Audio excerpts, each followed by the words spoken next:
Hello and good morning to everyone. Today we are starting another new chapter of our geography syllabus, that is chapter number 7, Manufacturing Industries.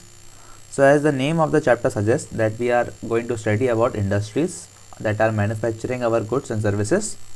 So what we are going to study in this chapter, first we are going to see what is industry क्या होता है, classification of industry, कितने types की industry होती है, factors affecting the location of industry, कि factory अगर यहाँ पे लोकेटेड है या इंडस्ट्री यहाँ पे लोकेटेड है तो उनके जो एरियाज़ को कौन से फैक्टर्स जो है अफेक्ट करते हैं, industrial system, industrial regions, industrial disasters, industries में डिज़ास्टर्स भी होते हैं वो भी देखेंगे, distribution of major industries, world में बड़ी बड़ी इंडस्ट्रीज़ कहाँ पे सिचुएटेड हैं, एंड इंफॉर्मेशन टेक्नोलॉजी इंडस्ट्री.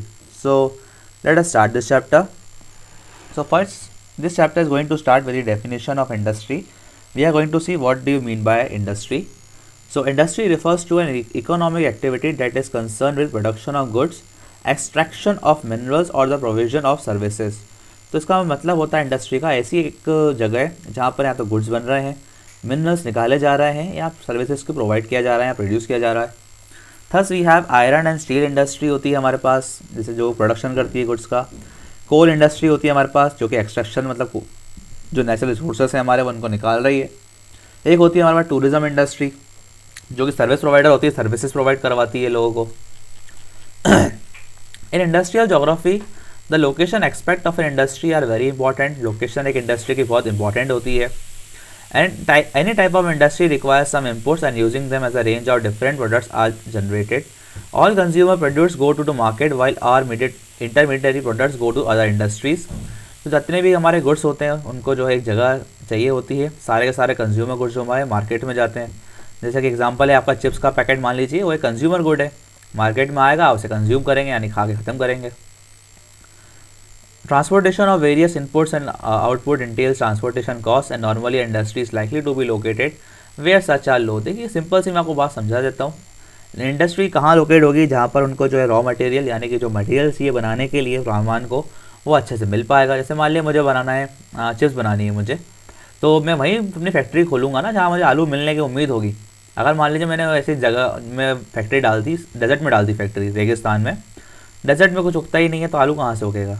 अब आलू लाने के लिए मैं इतनी दूर जाऊँ, कहीं से लेकर आऊँ, जितनी दूर से लाऊंगा उतना बड़ा कॉस्ट बढ़ेगा. तो ऐसी जगह है जहाँ पर मेरे लिए रॉ मटेरियल मिल जाए, बेचने जाने के लिए मुझे मार्केट पास में मिल जाए, ट्रांसपोर्ट की सर्विस अच्छी मिल जाए, मैं वहीं पे खोलूँगा plant.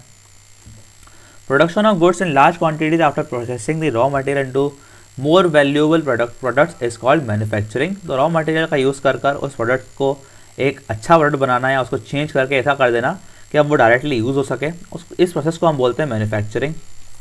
The economic strength of a country is measured by the development of manufacturing industries and hence the manufacturing sector is considered as an economic backbone. एक कंट्री कितनी डेवलप्ड है या कितनी डेवलप हो सकती है ये उसके मैन्युफैक्चरिंग यूनिट डिसाइड करते हैं. तो जितनी अच्छी ये होंगी उतनी अच्छी कंट्री की डेवलपमेंट होगी. नेक्स्ट है हमारे पास क्लासिफिकेशन ऑफ इंडस्ट्री. तो इंडस्ट्री जो है दो तरीके की होती है हमारे यहाँ पर. There are various kind of industry and large range of goods and services. And so industries will be also of various types but based on factors like availability of raw material and skilled labor. इन सब के basis पे जो है बहुत types की industry हो सकती हैं. तो on the basis of raw material के बेसिस पे दो तरह की इंडस्ट्री होती हैं आपके यहाँ पर. एक होती है एग्रो बेस्ड वो इंडस्ट्री होती है जिसको एग्रीकल्चर प्रोडक्ट्स चाहिए होते हैं रॉ मटेरियल में डालने के लिए. जैसे कि हमने बात करी चिप्स की, चिप्स को चाहिए होते हैं आलू क्या होती है, खेती होती है, खेत से उगते हैं. और जैसे कि jute textile industry, cotton industry हो गई, कॉटन इंडस्ट्री को कॉटन चाहिए होता है कपड़े बनाने के लिए, तो कॉटन की भी को भी जो है एग्रीकल्चर यानी कि उगा हुआ जो कॉटन होगा वहीं से आएगा. एक और होती है फिर आपकी मिनरल बेस्ड इंडस्ट्री, ऐसी इंडस्ट्री जिसमें मिनरल्स का यूज़ होता है, जैसे कि आयरन एंड स्टील इंडस्ट्री जिसको कोल चाहिए होता है बनाने के लिए, आयरन एंड स्टील. एक होती है कि पेस्टोरल बेस्ड यानी कि यहाँ पे आपको जो जानवर को पालना पड़ता है, किसी चीज़ को पालना पड़ता है, जैसे कि the industries which obtain raw material from animals like sheep, goats, cattle etcetera using the skin, bone, flash, fawns. मतलब ऐसी इंडस्ट्री जहाँ पे ये जो उनकी स्किन, इनकी बोन्स ये सब चाहिए होती हैं, इस तरीके की इंडस्ट्रीज़ को हम बोलते हैं पेस्टोरल बेस्ड इंडस्ट्री, यानी पालने के ऊपर बेस्ड होती हैं ये. एक होती है कि marine based industry, marine food, जो मराइन आपका फूड बिकता है ना, मछली हो गई आपकी, फिश ऑयल हो गया, इन सब चीज़ों को भी बेचा जाता है खरीद कर. तो इनकी भी इंडस्ट्री होती है, मतलब इनको पकड़ के लाना, फिर इनको पैक करना, सॉल्ट करना, इन सब जो है होता है आजकल. फॉरेस्ट बेस्ड इंडस्ट्रीज ऐसी इंडस्ट्री जो फॉरेस्ट प्रोड्यूस को यूज़ करके कुछ बनाती हैं, जैसे कि फर्नीचर, फार्मास्यूटिकल्स, सेफ्टी मैचेस मतलब माचीस। तो ये सब जो है रॉ मटेरियल के ऊपर बेस्ड थी industries. Now on the basis of size के बेसिस पे आपकी इंडस्ट्रीज होती हैं different. First is cottage industry. Cottage industry छोटी मोटी इंडस्ट्री जिसमें छोटे मोटे लोकली अवेलेबल चीज़ें बन रही हैं, जैसे आपके आसपास कोई कारखाना होगा, इसको हिंदी में कारखाना कहते हैं वैसे, ठीक है, छोटे मोटे स्तर पे कुछ उगा रहा है या कुछ बना रहा है इंसान, उसे हम कॉटेज इंडस्ट्री कहते हैं। नेक्स्ट है आपकी स्मॉल स्केल इंडस्ट्री, मतलब इतना छोटा स्तर पे भी नहीं है, थोड़ा सा यूनिट इनका है इनका, ठीक है, 10 से 15 के आसपास, 20 से आसपास लोग जो है काम करते हैं, एक छोटी मोटी जगह पे ज़रूर है भरी है, पर थोड़े बहुत लोग जो है इसमें एम्प्लॉयड हैं। इसको हम बोलते हैं स्मॉल स्केल इंडस्ट्री, जिसमें जो है 1 करोड़ से कम जो कैपिटल है, अब लागत जो होती है उसकी 1 करोड़ से कम होती है। फिर आपकी large scale industry. Large scale industry मतलब बहुत बड़ी हो गई, मतलब ऐसे बड़े बड़े यूनिट होगा जिसमें लागत जो है 1 करोड़ से ऊपर लगी है, बहुत सारे लोग काम करते हैं, बहुत सारी मशीन्स हैं इसके अंदर। On the basis of ownership, ownership मतलब ओनर के बेसिस पर, ओनर कौन है, 2 या 3 तरीके की होती हैं इसमें। मेन आपकी होती है प्राइवेट सेक्टर, जिसमें ओनर जो होता है एक प्राइवेट इंसान, एक प्राइवेट कंपनी होती है, जैसे कि टाटा स्टील, रिलायंस। टाटा जैसे कि किसके हाथ में, आपके रतन टाटा के हाथ में, रिलायंस है आपके मुकेश अंबानी जी के हाथ में। एक होती है पब्लिक सेक्टर इंडस्ट्री, जो कि सरकार के हाथ में होती है, उसको हम पब्लिक सेक्टर बोलते हैं, जैसे कि एग्जांपल दिया है Bokaro steel, Hindustan aeronautics limited, ये HAL जो प्लेन वेन बनाता है। फिर एक होता है जॉइंट सेक्टर, मतलब दोनों सरकार और एक प्राइवेट कंपनी मिलकर अगर कोई कंपनी खोलती है तो उसको हम जॉइंट सेक्टर बोलते हैं। एक होता है आपका कोऑपरेटिव। कोऑपरेटिव इंडस्ट्री का मतलब होता है कि एक इंसान या गवर्नमेंट उसमें नहीं है ओनर, बहुत सारे लोग जो हैं उन्होंने मिलकर पैसा जमा किया और एक कंपनी खोली है, जैसे कि अमूल, मदर डेयरी, लिज्जत, ठीक है, तो ये लिज्जत पापड़ जो आते हैं तो पूरे गाँव के मिलकर जो है पापड़ वापड़ बेचते हैं ये। मल्टीनेशनल कंपनी यानी ये तो बाहर की कंपनीज हो गई, जो बाहर की कंट्री से हमारे यहाँ पर आती हैं और हमारा अपना वर्क करती हैं, जैसे कि Nestle, Nissan motor etcetera, multinational corporations.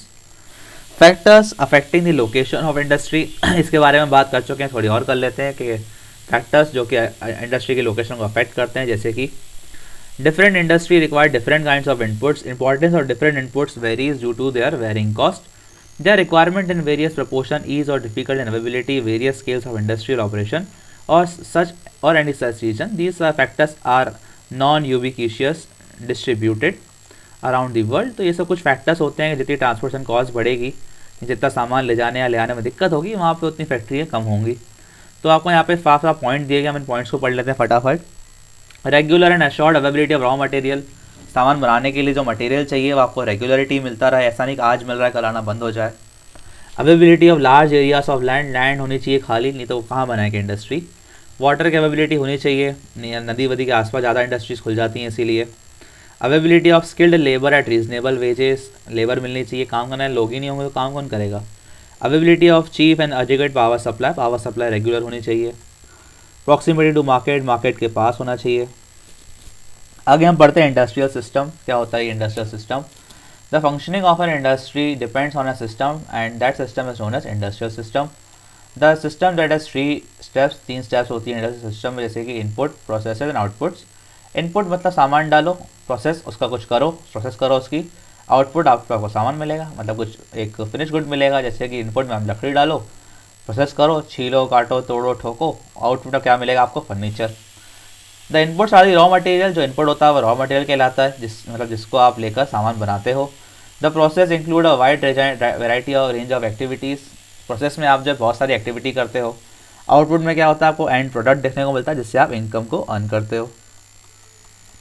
Industrial regions, कौन कौन से इंडस्ट्रियल रीजन है बड़े बड़े वर्ल्ड के, जैसे कि industrial regions emerge when a number of industries are located as close to each other, मतलब ऐसा एक जगह है जहाँ पे 4-5 इंडस्ट्री बड़ी बड़ी बहुत सारी इंडस्ट्री एक साथ आ गई हैं। तो वर्ल्ड में बड़े बड़े कौन से हैं, जैसे कि आपका ईस्टर्न एशिया, जो एशिया का ईस्टर्न पार्ट है, जैसे कि जापान, चाइना, साउथ कोरिया, उस पार्ट में बहुत सारी इंडस्ट्रीज़ हैं, बहुत डेवलप्ड एरिया है वो वर्ल्ड का। ईस्टर्न यूरोप जो है आपका, ईस्टर्न यूरोप में मॉस्को, रशिया में बहुत डेवलपमेंट है। नॉर्थर्न अमेरिका में ग्रेट लेक्स का एरिया जो है बहुत डेवलप है। वेस्टर्न सेंट्रल यूरोप, जहाँ पर आपके इंग्लैंड, पोर्टुगल, फ्रांस ये सब आते हैं, वो बहुत ज़्यादा ही डेवलप्ड है। इंडिया की बात करें तो इंडिया में सी पोर्ट्स के आसपास जो इलाके हैं, ये सी नदी के आसपास, ये तो मुंबई हो गया, ये सब बहुत डेवलप्ड इलाके हैं। ये देख सकते हैं आप मैप में भी, ये वर्ल्ड में आपको दिख रहे होंगे वर्ल्ड के बड़े बड़े इंडस्ट्रियल रीजन्स, ये जो है 5 लेक्स का इलाका है, देख सकते हैं आप, ये बहुत ही डेवलप्ड इलाके हैं ये वर्ल्ड के कुछ, जहाँ बहुत पैसा भी बहुत है, जब तक डेवलप होंगे तब पैसा भी होगा। इंडिया में से मुंबई दिख रहा है आपको यहाँ पर, कोलकाता दिख रहा है यहाँ पर बस। चीन में बहुत सारे हैं। इंडस्ट्रियल डिजास्टर्स, डिजास्टर मतलब कोई आपदा, जैसे आग लग जाना या कुछ ब्लास्ट हो जाना। तो वर्स्ट इंडस्ट्रियल डिजास्टर जो आज तक हुआ है वो भोपाल में हुआ है, गैस त्रासदी इसको हम बोलते हैं, ठीक है। Union carbide of India factory में, जिसमें 2000 से आसपास जो है लोग मर गए थे। 3 lakh people died immediately, 3 lakh people and 7000 animals were injured. How industrial disaster can be averted, industrial disaster को हम कम कैसे कर सकते हैं, इससे बच कैसे सकते हैं। Densely populated residential area should be located far away from the industrial area, industrial area से घर के इलाके दूर होने चाहिए। इसलिए आजकल गवर्नमेंट जो भी नई नई सिटीज़ बना रही है, ग्रीन बेल्ट सिटीज़ जिसको बोलते हैं हम लोग, नई सिटीज़ जो बन रही हैं, उनमें गवर्नमेंट यही कर रही है कि इंडस्ट्रियल इलाके अलग हों और बाकी जो लोग के रेसिडेंशियल इलाके हैं वो अलग हों। Fire warning and fire fighting system होना चाहिए वहाँ पर। People staying in the vicinity of industry should be aware of storage of toxins, जो आसपास लोग रह भी रहे हैं उनको थोड़ा पता होना चाहिए कि इंडस्ट्री किस चीज़ की है और क्या से हमें खतरा हो सकता है। स्टोरेज कैपेसिटी या toxic substance should be limited, अगर कोई खतरनाक सामान रखा है इंडस्ट्री के अंदर तो लिमिट में होना चाहिए। बम बारूद रखे हैं तो भैया ऐसा नहीं भर दिया बिल्कुल ही बहुत सारे। Now distribution of major industry, कौन कौन सी किस किस तरीके की इंडस्ट्री हैं जो हैं हमारे वर्ल्ड में हैं available. In the light of generalize knowledge locational expects of some important industry need to be understood. Some of the world's major industry are the iron and steel industry, क्योंकि iron and steel industry, एक तो iron वैसे ही इतना heavy material है, उसको बनाने के लिए बहुत लंबी प्रोसेस भी होती है, इसलिए जो भी इंडस्ट्री होती है आयरन और स्टील की वो बहुत बड़ी बड़ी इंडस्ट्री लगती हैं। पहला आपका यही लिखा है आयरन एंड स्टील इंडस्ट्री कैसी होती है, देखिए ज़रा। Iron and steel industry is one of the most basic industry, बहुत ही बेसिक इंडस्ट्रीज़ हैं वर्ल्ड की। It provides the base for other industry, क्योंकि बहुत सारी इंडस्ट्री ऐसी होती है लोहा चाहिए होता है या स्टील चाहिए होता है कुछ और बनाने के लिए, जैसे मान लीजिए बर्तन बनाने हैं उनको, या उनको कोई फेंसिंग बनानी है, कुछ भी बनाना है तो ये रॉ मटेरियल तो ये लगेगा ना, iron and steel industry. It is also called as a feeder industry, क्योंकि बहुत सारे इंडस्ट्रीज को फीड करता है, डिपेंडेंस पे बहुत सारी industry. As it provides raw material for the other industries.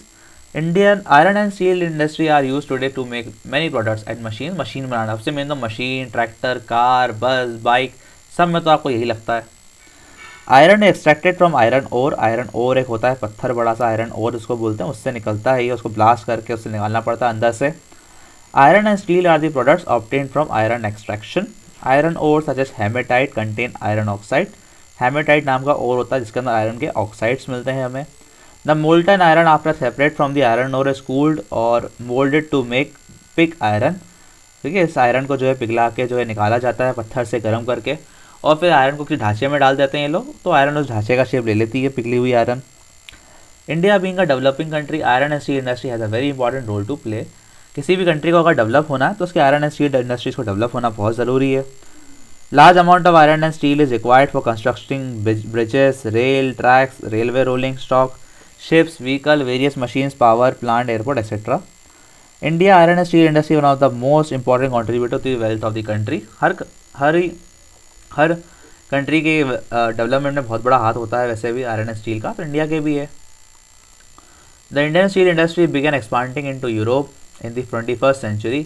21st century में जो इंडिया का जो है बहुत डेवलपमेंट फास्ट हुआ है इस इंडस्ट्री में। इंडिया की मित्तल स्टील कंपनी जो है based in London with Indian management, बहुत बड़ी कंपनी बन चुकी है।